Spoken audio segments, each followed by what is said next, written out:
Welcome sa Chillflix Philippines, mga chismosa.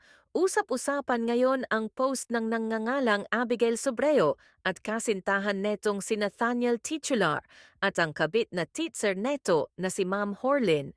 Halina at ating tingnan ang mga screenshot na ibinahagi ni Abigail. Chillflixan na! Dito sa screenshot na ito ay nakasaad ang pag-uusap ni Abigail at Horlin. Tara at ating basahin ang tsismis na ito.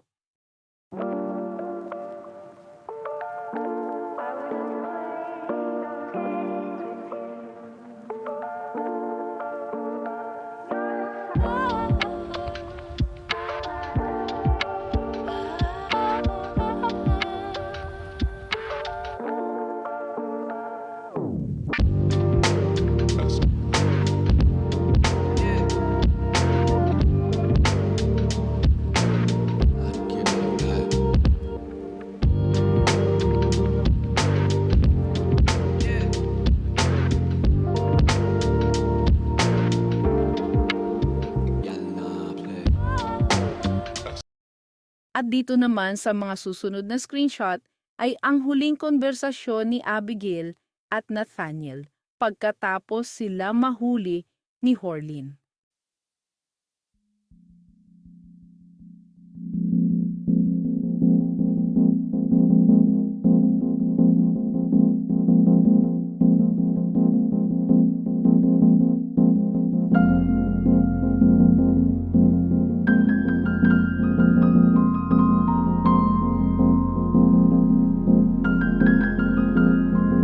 Humingi ng pahinga at space si Nathaniel. Pero nahuli na, may tinatawag itong marilag.